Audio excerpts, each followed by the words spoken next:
कि जब एसी लगा होगा, एसी, ठीक है। सो अगर आप कोई इलेक्ट्रिकल मोटर चाहते हैं तो मेनली जो यूज करते हैं वो है इंडक्शन मोटर। ठीक है। तो मोस्टली जो मोटर्स लगे हुए हैं इंडस्ट्रीज में और जहाँ पर भी है, वो होता है इंडक्शन मोटर मेनली। ठीक है। क्यों? क्योंकि इसका जो कॉस्ट होता है वो लो होता है, लो कॉस्ट। ठीक है। और लो मेंटेनेंस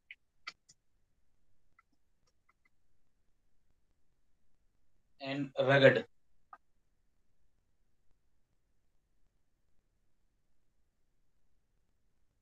रगड़नेस। और ये बहुत सिंपल होता है ये मशीन। ठीक है। तो जो अधिकतर जो यूज करते हैं मोटर वो है इंडक्शन मोटर है। ठीक है। और बट इसका डिसएडवांटेज ये है कि ये कांस्टेंट स्पीड कैरेक्टरिस्टिक्स होता है इसका, कांस्टेंट स्पीड कैरेक्टरिस्टिक्स होता है, और लो ऑपरेटिंग पावर फैक्टर।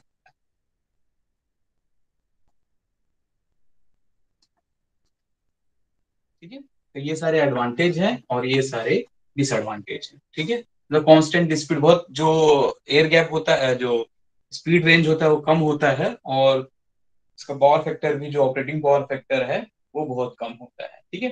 तो जहां पर आपको वाइड रेंज का स्पीड कंट्रोल चाहिए, वाइड रेंज स्पीड कंट्रोल, और पावर फैक्टर ज्यादा हो, and improved power factor. Okay.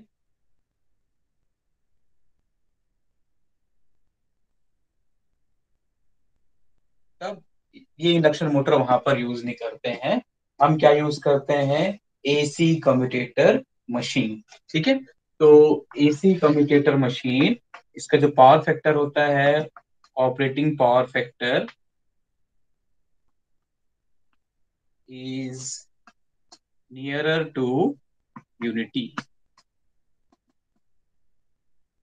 ठीक है। तो जिसका जो पावर फैक्टर होता है वो नियर टू यूनिटी होता है। मतलब जहां पर आपको वाइड रेंज स्पीड कंट्रोल चाहिए और पावर फैक्टर भी इम्प्रूव्ड चाहिए, then we use AC commutator machine. ठीक है। तो ये स्पेशल टाइप का मशीन है जहां पर आपको स्पीड कंट्रोल और पावर फैक्टर जो है इम्प्रूव मिलना चाहिए आपको। ठीक है। और तो वहां पर ये जनरली यूज किया जाता है। ठीक है। तो एसी कम्यूटेटर मशीन में सिंगल फेज सीरीज मोटर है, सिंगल फेज सीरीज मोटर ये पढ़ना है। ठीक है। और नेक्स्ट है रिपल्शन मोटर।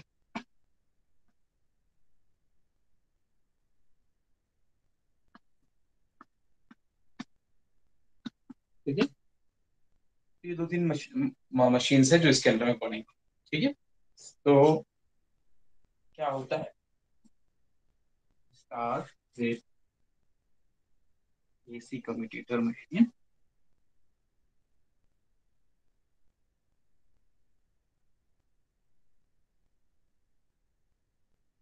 तो ये एक डीसी मशीन होता है। ठीक है। ये ब्रश,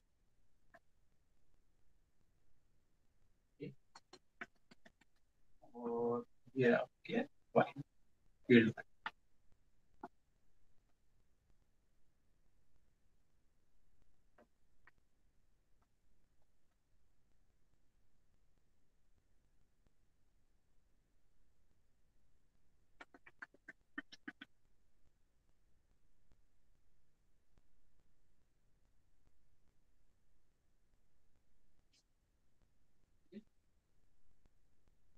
ये फील्ड वाइंडिंग है।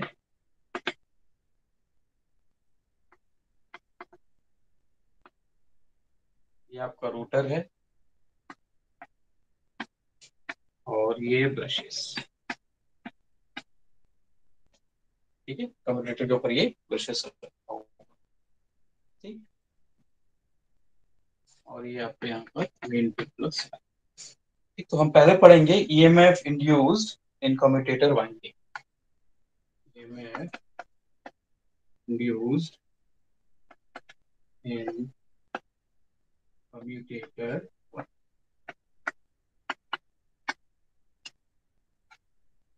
ठीक है। So there are two types of EMFs. बता सकता है कि दो टाइप के ईएमएफ्स क्या क्या होते हैं?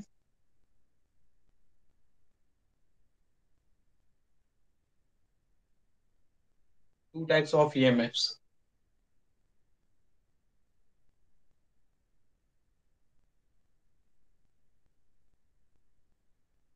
एक होता है रोटेशनल ईएमएफ या मोशनल ईएमएफ, और दूसरा होता है ट्रांसफॉर्मर और स्टैटिक ईएमएफ, ठीक है। तो जो ईएमएफ होते हैं वो दो टाइप के होते हैं, रोटेशनल ईएमएफ और ट्रांसफॉर्मर ईएमएफ, ठीक है, या स्टैटिक। तो ये जो है, क्योंकि जो आर्मेचर वाइंडिंग है वो जो एसी यहाँ पे आप सप्लाई दे रहे हो, ठीक है, उससे लिंक करेगा ये। और यहाँ पर फील्ड को हम देंगे यहाँ पर एसी सप्लाई, ठीक है। तो डीसी मशीन में क्या कर रहे हैं हम, जो फील्ड को सप्लाई दे रहे हैं वो क्या रहेगा, एसी रहेगा, ठीक है। तो यहाँ जो फ्लक्स बनेगा वो इसको लिंक करेगा, तो वहां पर क्या मिलेगा आपको, ट्रांसफॉर्मर ईएमएफ, ठीक है। और ये मोटर घूमेगा, ठीक है। तो यहाँ पर इंड्यूस होगा वोल्टेज, ठीक है, तो उसको कहते हैं रोटेशनल ईएमएफ और मोशनल ईएमएफ, ठीक है। तो यहाँ पर अगर ट्रांसफार्मर ईएमएफ पढ़ोगे तो ये हो जाएगा प्राइमरी और ये हो जाएगा सेकेंडरी, क्योंकि आप इसको सप्लाई दे रहे हो, ठीक है। तो ये जो यहाँ फ्लक्स बनेगा वो इसको कट करेगा और यहाँ पर क्या होगा, ईएमएफ इंड्यूस होगा। तो इस तरीके को कहते हैं ट्रांसफार्मर ईएमएफ, ठीक है। और जो रोटेशनल ईएमएफ होता है, it is due to armature rotation, ठीक है। जो आर्मेचर रोटेट कर रहा है, ठीक है, तो यहाँ पर क्या होगा, ईएमएफ इंड्यूस होगा इस फील्ड के कारण, ठीक है। So whenever a conductor move in a magnetic field, EMF induced, ठीक है। तो वो जो ईएमएफ होगा is equal to N D phi by D T होता है, ठीक है। तो यहाँ पर आपको एक रोटेशनल ईएमएफ मिलेगा, ठीक है, जैसे डीसी मशीन में होता है, ठीक।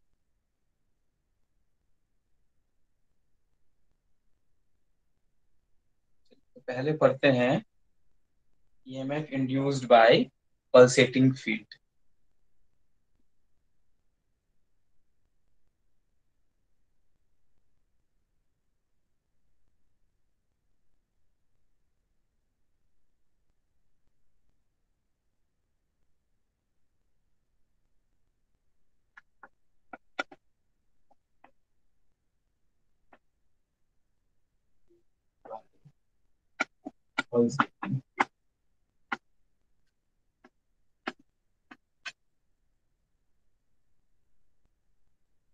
Pulsating field or alternating field is produced in single phase commutator machine.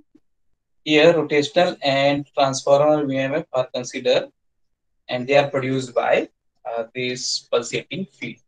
ठीक है, तो ये pulsating field आपको कहाँ से मिल रहा है, सिंगल फेज जो अल्टरनेटिंग फील्ड बन रहा है उसके कारण, ठीक है। उसके कारण आपको क्या मिलेगा, ये दो rotational EMF and transformer EMF, ठीक है। तो पहला पढ़ेंगे रोटेशनल ईएमएफ, ठीक है। तो पहले ईएमएफ पढ़ रहे हैं ड्यू टू पल्सेटिंग फील्ड और दूसरा पढ़ेंगे ड्यू टू रोटेशनल फील्ड, ठीक है। तो यहाँ पर आपको दो फील्ड मिलेगा, एक पल्सेटिंग फील्ड है और दूसरा है रोटेशनल फील्ड। तो हम पहले पढ़ रहे हैं EMF induced by pulsating field, ठीक है। पल्सेटिंग और अल्टरनेटिंग फील्ड कहते हैं इसको, is produced in single phase commutator machine, okay. So इसके अंदर पहला पढ़ना है हमको रोटेशनल ईएमएफ, ठीक है। तो ये डीसी मशीन का स्कीमेटिक डायग्राम है, ठीक है।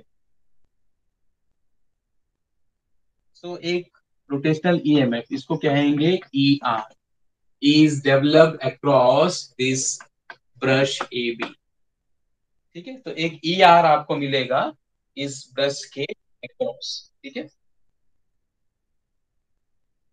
Due to the armature reaction,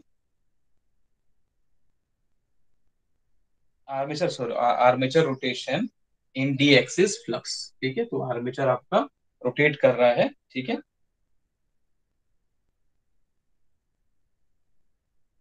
तो magnitude of E R is given bye, आपने डीसी मशीन का ईएमएफ इक्वेशन पढ़ा होगा, किसी को याद है क्या होता है EMF equation of DC machine?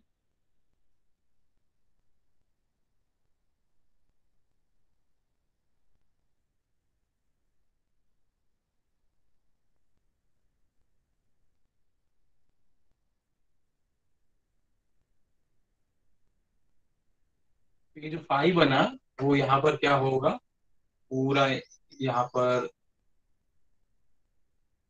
इसको रोटर को कट करेगा, और जो ईएमएफ इंड्यूस्ड होगा in DC machine is given by pi N Z N P upon A. ठीक है, 60 बड़ा होगा आपने, यहाँ पर जो एन है वो है आर्मेचर स्पीड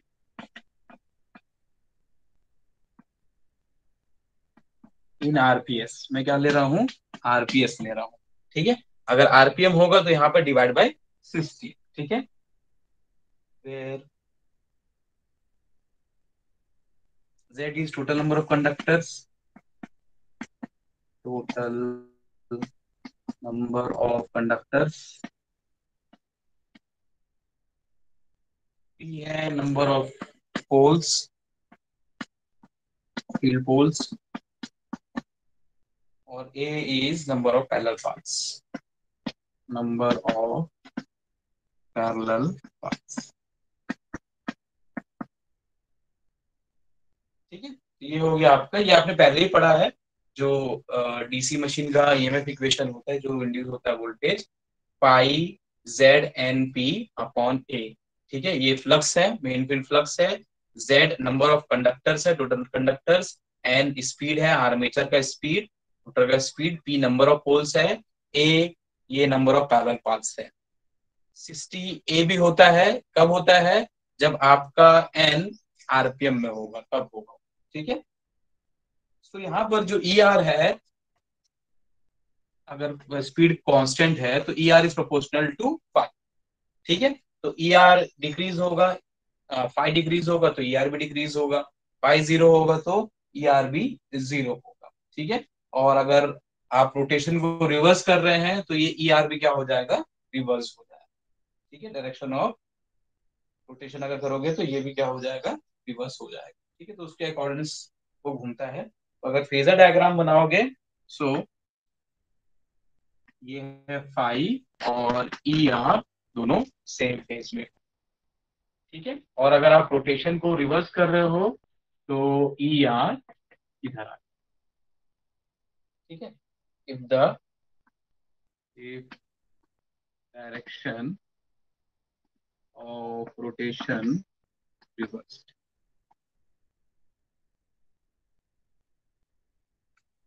ठीक है, तो सबसे पहले हम पढ़ रहे हैं rotational EMF. So DC machine में जो वोल्टेज इंड्यूस होता है, E R is rotational pi Z N P upon A, ये होता है। ठीक है, तो E R is proportional to pi if N is kept constant. So ये दोनों क्या होते हैं, सेम फेज में होते हैं। अगर आप रोटेशन को रिवर्स कर दोगे, ई आर का भी फेज है वो इधर आ जाएगा। ठीक है, अब क्या कर रहे हैं, अब मानते हैं कि ये एसी सप्लाई दे रहे हैं, जो प्लग्स दे रहे हैं वो क्या है, एसी है। ठीक है, तो जो फाइव होगा, let five be alternating quantity,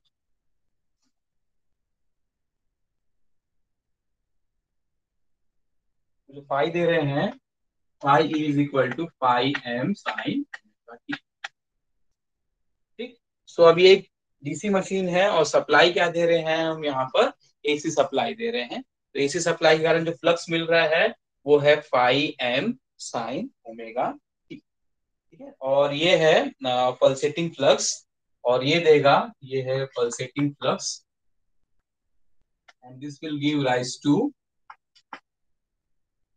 rotational EMF.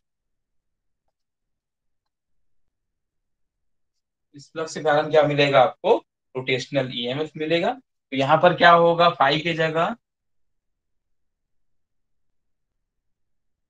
ये हो जाएगा pi M sine omega T. ठीक है, ये AC हो गया। ये हो जाएगा ZP ZNPA pi M sine omega T. ठीक। और so, तो ये इंस्टेंटेनियस वैल्यू है, इंस्टेंटेनियस वैल्यू ऑफ ER। ठीक है। और इसको लिख सकते हैं ER is equal to ERM। ठीक है, peak value into sine omega T, where ERM is equal to ZNP by A by M। ठीक है। अब RMS value of ER, rotational EMF, RMS value of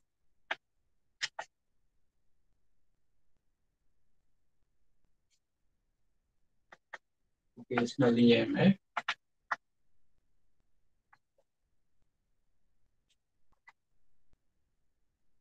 तो ER is equal to ERM maximum value divided by root। ठीक है, ये कितना है अपने पास, ZNP pi by root two A. ठीक है।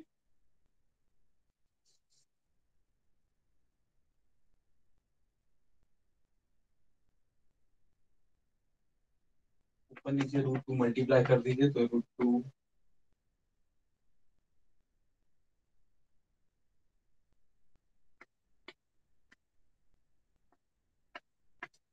इस तरीके से। ठीक है, तो ये पाई जेड अपॉन ए, और ये PN, और ये रूट टू क्या हो जाएगा, टू हो जाएगा, इसको अलग। तो ये जो है PN by two is equal to FR। ठीक है, इसको कहते हैं रोटेशनल और स्पीड फ्रीक्वेंसी। ये सब RPS में है, रोटेशनल और स्पीड फ्रीक्वेंसी। ठीक है, RPM में होता तो ये 120 हो जाता। ठीक है, सो जो इसको क्या करें हमने, P/N डिवाइड बाई टू, इसको ले लिया हमने FR। ठीक है, इसको कहते हैं रोटेशनल और speed frequency, because it depends on the speed of the armature. ठीक है, तो अभी क्या हो जाएगा, ER will be equal to root two Z five M, ये फाइव M होगा, इंटू FR। ठीक है, if N is total number of turns,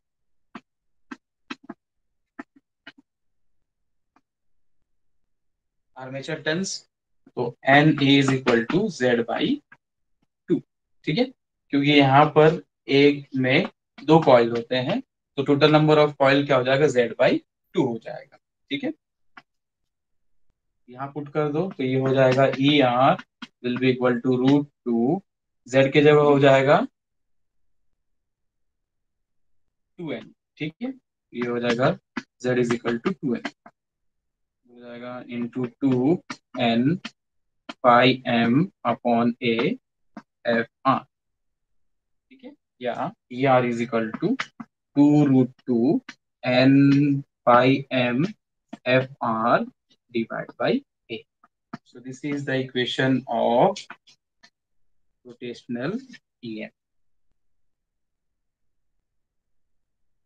rotational EMF का ये फॉर्मूला मिल जाएगा आपको, 2√2 N pi M FR upon A, where FR is rotational और speed frequency, और जो F होता है वो सप्लाई फ्रीक्वेंसी। तो जो ER है वो F पे डिपेंड करता है। ठीक है, सप्लाई फ्रीक्वेंसी पे ही वो डिपेंड करता है। ठीक है, पल्सेटिंग का जो फ्रीक्वेंसी है उस पे ये डिपेंड करता है। ठीक है, तो ये मिल गया आपको रोटेशनल EMF। अब हम पढ़ते हैं ट्रांसफॉर्मर ई। ठीक है, दो वाइंडिंग्स है। डीसी मशीन में नहीं मिलता है आपको। अब एसी सप्लाई दिया है करके आपको ये ट्रांसफॉर्मर ईएमएफ मिलेगा।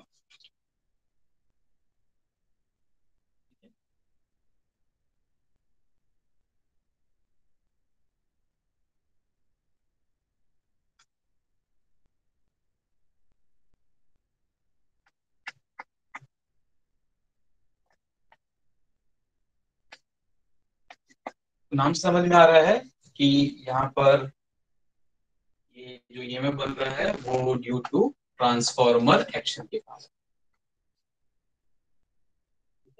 ये हो गया आपका ब्रश ए बी।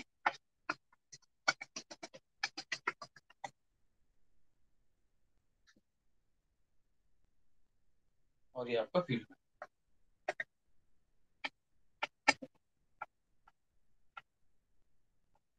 ये आपका मेन फील्ड फ्लक्स और ये फील्ड आई है। अच्छा, यहाँ पर क्या होता है कि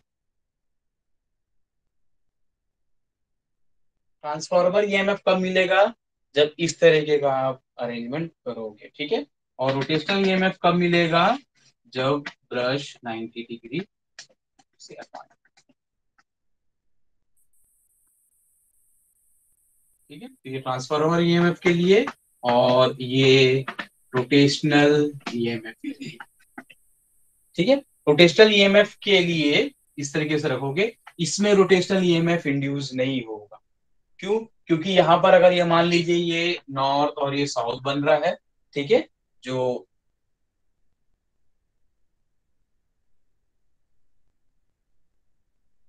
ठीक है, ये नॉर्थ और साउथ बन रहा है ये स्टेटर का, और जो रोटर का भी बनेगा वो नॉर्थ और साउथ बनेगा। ठीक है, तो आपको यहाँ पर कोई टॉर्क नहीं मिलेगी, जब टॉर्क पढ़ेंगे तब समझेंगे इसको। ठीक है, तो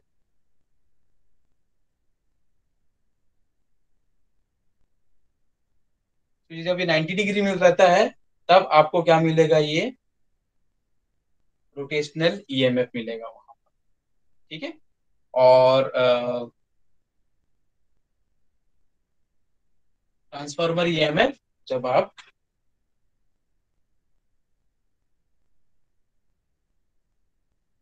जो ब्रश एक्सिस है कोइंसाइड करेगा फील्ड एक्सिस से। ठीक है, तो ये ब्रश का एक्सिस ए बी जब इससे 90 डिग्री होगा फील्ड एक्सिस से, तब आपको रोटेशनल ईएमएफ मिलेगा।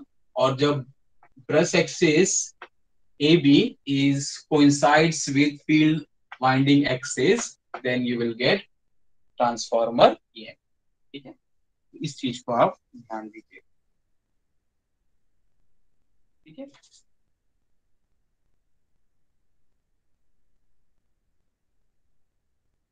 तो इस केस में ई आर की वैल्यू क्या होगी, जीरो होगा। और जो पिछले क्लास में जो केस लिए थे वहां पर क्या होगा, टी ई टी की वैल्यू क्या होगी, आपको जीरो मिली। ठीक है, so E T is always independent. तो ये है transformer EMF is always independent of armature speed. Rotor की स्पीड से इसको इंडिपेंडेंट होता है।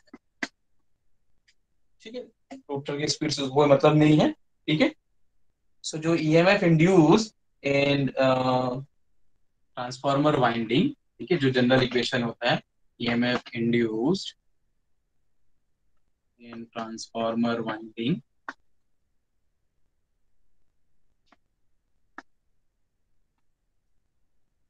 क्या होता है, E is equal to √2 pi N pi into x.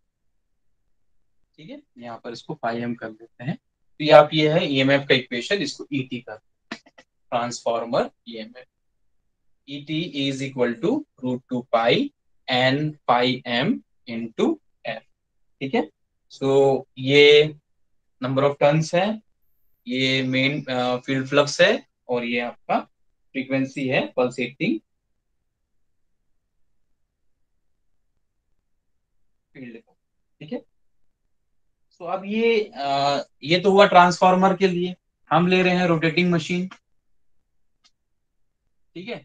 तो रोटर है, इसमें जो वाइंडिंग्स है हमने पूरा कैसा लगाया हुआ है, डिस्ट्रीब्यूटेड लगाया हुआ है रोटर को में। ठीक है। तो हमको यहाँ पर क्या करना पड़ेगा कि के डब्ल्यू को भी इंट्रोड्यूस करना पड़ेगा। Winding factor is equal to K D into K P, distribution factor और पिच फैक्टर। ठीक है। तो ये डिफरेंस है ट्रांसफार्मर और जो रोटेटिंग मशीन है। You have to consider winding factor also. क्यों? क्योंकि आप जो वाइंडिंग, जो रोटर का वाइंडिंग है और जो स्टेटर की वाइंडिंग है, उसको हम क्या करते हैं, इस तरीके से डिस्ट्रीब्यूटेड लगाते हैं। ठीक है। So we have to consider these armature turns are distributed symmetrically over the armature periphery. So winding must be introduced in EMF equation. ठीक है। और जो n है वो क्या हो जाएगा, n by a, number of parallel paths से भी इसको क्या करना पड़ेगा, आपको डिवाइड करना हो। ठीक है, बिटवीन द टू ब्रशेस। तो जो ईएमएफ इक्वेशन हो जाएगा अब वो चेंज हो जाएगा।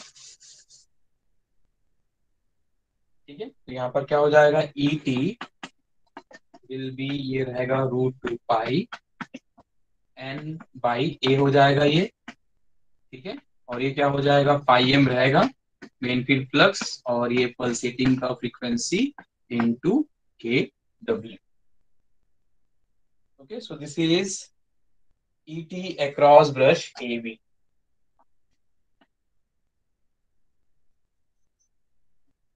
अक्रॉस ब्रश ए बी, ये है transformer EMF which will be induced across this, यहां पर जो आपको वोल्टेज मिलेगा। ठीक है। So root two pi N by A where A is number of parallel path. ठीक है। और के डब्ल्यू वाइंडिंग फैक्टर। ठीक है। तो ये फुल पिस्टन है, और फुल पिच टर्न जो केपी होता है वो होता है 1 होता है। ठीक है। और केडी का फॉर्मूला क्या होता है, आपने मशीन 2 में पढ़ा होगा। KD is given by sine sigma by 2 by sigma by 2। ठीक है। ये फॉर्मूला होता है केडी का फॉर्मूला। और जो कम्यूटेटर मशीन में विद डायमेट्रिकली प्लेस्ड ब्रशेस। ठीक है। अब यहाँ पर क्या हुआ है, जो ब्रशेस हैं वो डायमेट्रिकली डिस्प्लेस है, 180 डिग्री है। तो जो सिग्मा है वो क्या हो जाएगा, यहाँ पर पाई हो जाएगा। ठीक है। ये हो जाएगा sine pi by 2 divide by pi by 2। ठीक है। साइन पाई बाई 2 1 होता है, ये हो जाएगा 2 बाई पाई। ठीक है।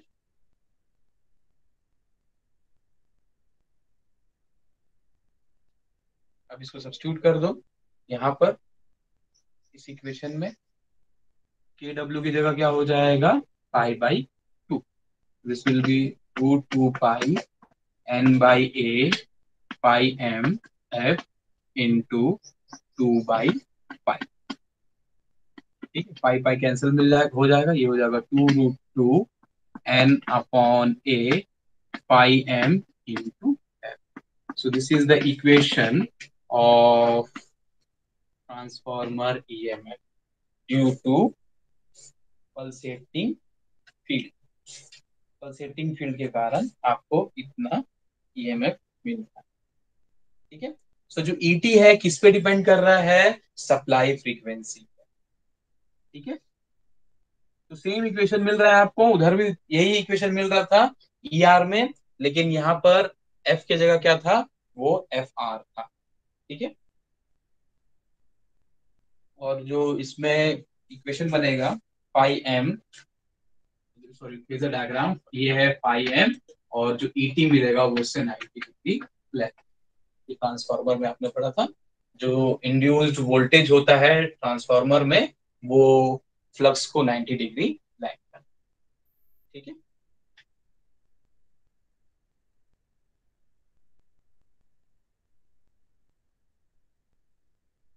तो हम इशू ले सकते हैं transformer EMF ET divide by rotational EMF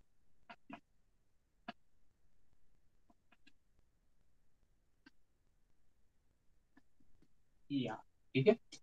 तो यहाँ पर ये है 2√2 n upon A pi M into F, और ये है 2√2 n upon A pi M into. ठीक है, यहाँ पर सारा चीज कैंसिल हो जाएगा, आपको क्या मिलेगा, E T by E R is equal to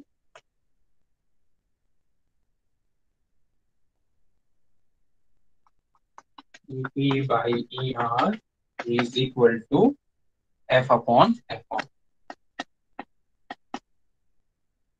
ठीक है, जिसपे एफ का मतलब है फील्ड फ्लक्स फ्रीक्वेंसी, सप्लाई की फ्रीक्वेंसी है फील्ड फ्लक्स फ्रीक्वेंसी, और ये है rotational frequency.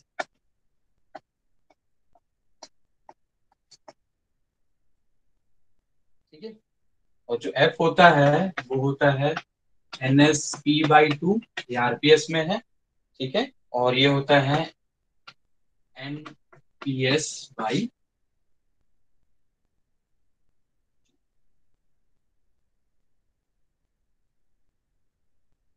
N into P by, तो आपको मिल जाएगा एन एस बाई एन। ठीक है, ये synchronous speed divide by armature speed, synchronous speed और ये आर्मेचर का स्पीड। ठीक है, तो E T divide by E R is equal to F by F R is equal to N S by N, rotor का speed या synchronous speed divide by armature का speed, ये रेशियो आपको मिली। ठीक है,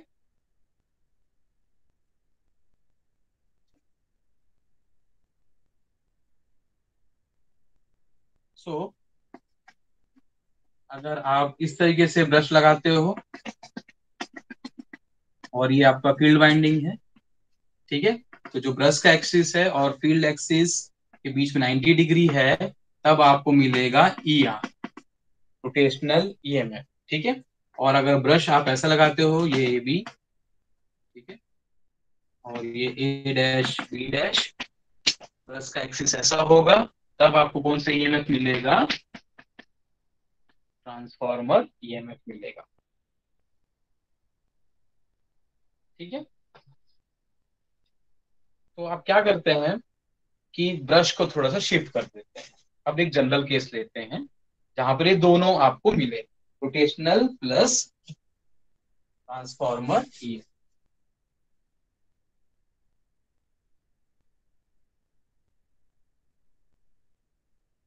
थर्ड केस, जनरल केस।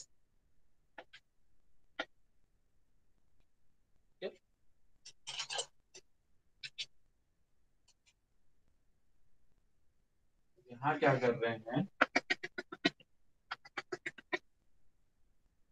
ये आपका न्यूट्रल एक्सिस है,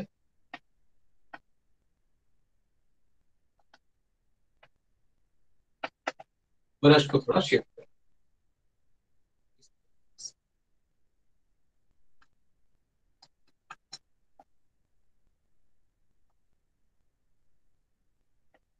ये एक, अब आपको दोनों वोल्टेज मिलेगा। ठीक है, ई आर भी मिलेगा और ईटी भी मिलेगा, दोनों। ठीक है, तो भी है shifted the brush, alpha degree shift कर, ये है alpha. So brush is displaced from the neutral axis by alpha degree. Both and rotational and transform EMF are present. So here both ER and ET will present cross brush A B. अगर आपको दोनों voltage चाहिए तो आप क्या कीजिए, brush को थोड़ा सा शिफ्ट कर दीजिए।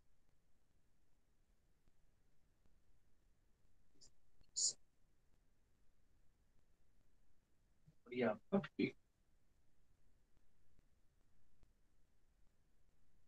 यहाँ पर आपने इसे सप्लाई दिया है, ये फील्ड करंट, फील्ड वाइंडिंग, और ये ठीक है।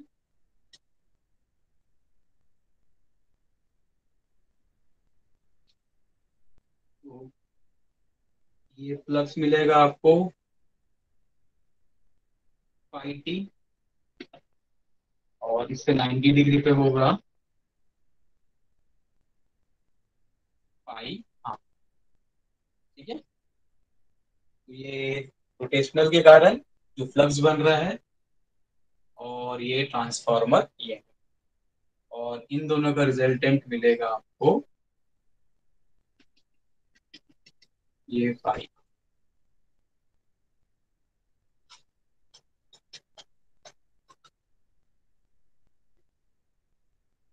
तो phi R is resultant flux. ठीक है। तो बना सकते हैं फेजर डायग्राम। सबसे पहले फाई एम, ठीक, फिर फाई आर, फिर ई आर, ये सबको एक साथ यहाँ पर जोड़ रहे हैं। ठीक है। फिर फाई टी, और इससे 90 डिग्री पर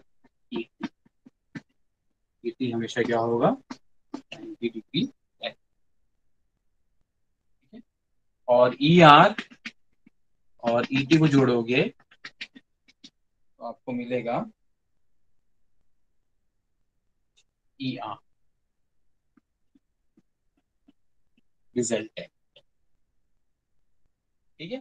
ये है रोटेशनल ईएमएफ, और ये है ट्रांसफॉर्मर ईएमएफ। इन दोनों का रिजल्टेंट मिलेगा आपको ई resultant, E R.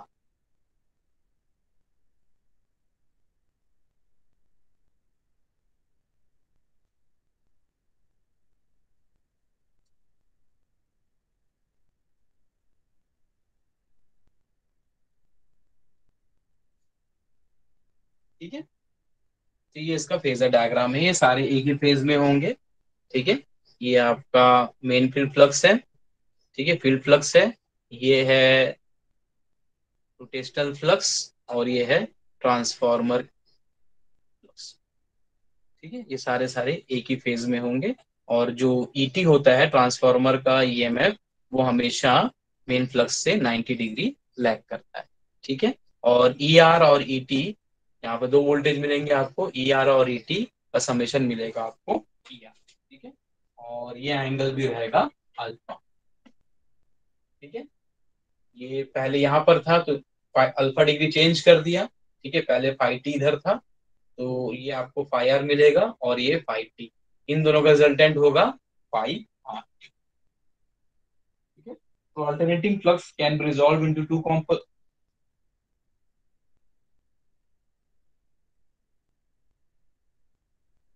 So one is along A B and another, so जो फाई टी होगा,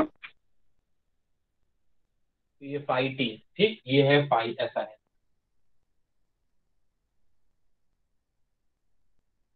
ये है फाई टी, इनका रिजल्टेंट फाई आर। ठीक। और ये एंगल है अल्फा। तो मुझे चाहिए फाई टी। फाई टी क्या हो जाएगा, फाई आर साइन अल्फा। ठीक है। और ठीक, और पाई आर क्या हो जाएगा, ये अल्फा है, और ये पाई आर कॉस अल्फा। ठीक है। तो फाई टी क्या हो जाएगा, अल्फा यहाँ पर है, पाई आर इसका साइन कंपोनेंट, और पाई आर क्या हो जाएगा, स्मॉल आर, ये हो जाएगा पाई आर cos अल्फा। ठीक है, तो इसके कारण जो आपको ट्रांसफॉर्मर ईएमएफ मिलेगा across brush A B.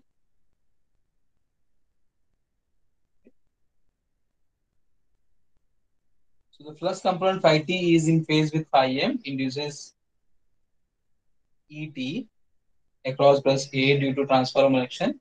Its magnitude will be given by, so ET will be equal to root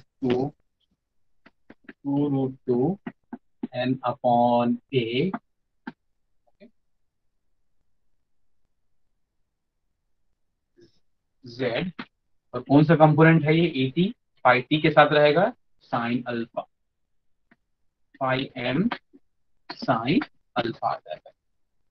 वैसे ही ई आर के लिए क्या हो जाएगा? E R will be two root two N by A Z phi M cos alpha.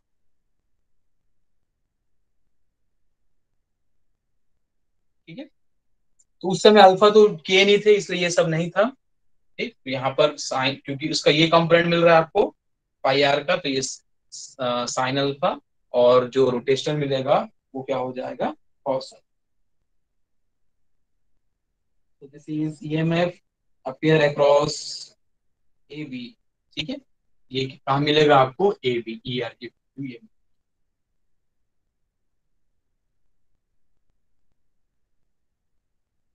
सो अब resultant EMF निकाल लेते हैं अक्रॉस ए बी। वो क्या है? Capital E R. So resultant E R across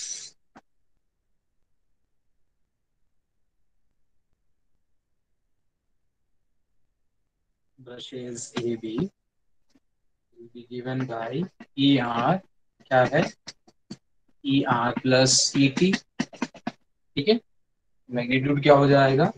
E R will be equal to under root E R square plus E T square. ठीक है,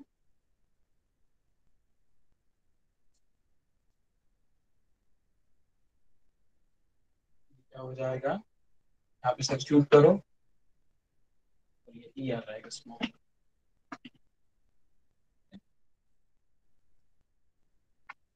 ई capital R under root plus square two root two N by A Z I M cos alpha का whole square plus two root two N by A Z I M sine alpha का। इसमें सब common आ जाएगा, two root two N by A Z.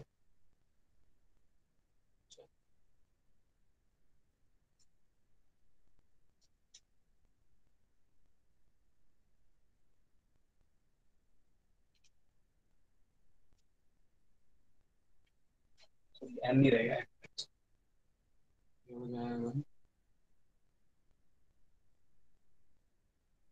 तो F, और ये F on.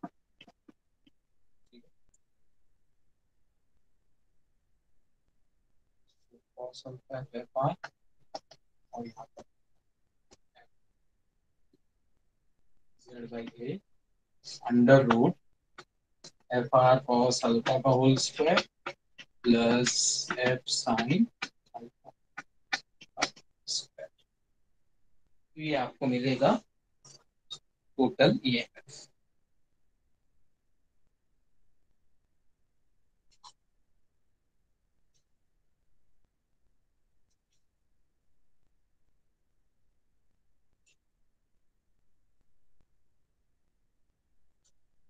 ठीक है,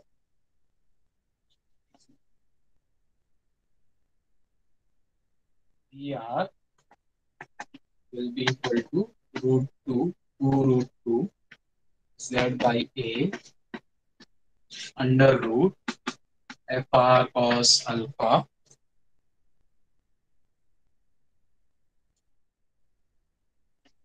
square plus F square sine alpha.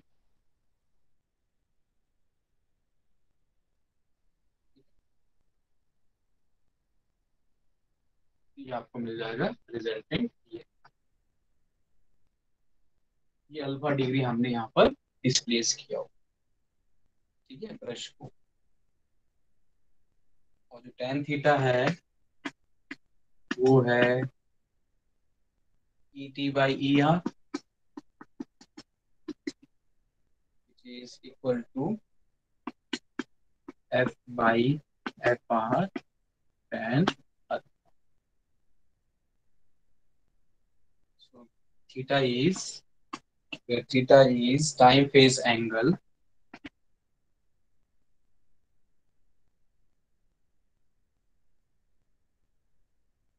between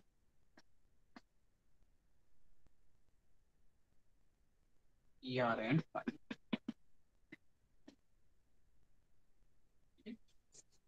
तो ये है रिजल्टेंट आपको मिलेगा यहाँ पर।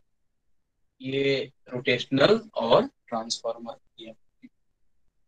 ठीक है, तो ये आपको जो मिला है it is due to pulsating field, due to pulsating field. Next class में ड्यू टू रोटेटिंग फील्ड करें।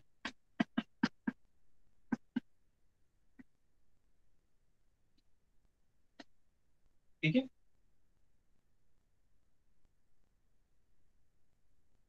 आज के इतने ही। इससे कोई डाउट?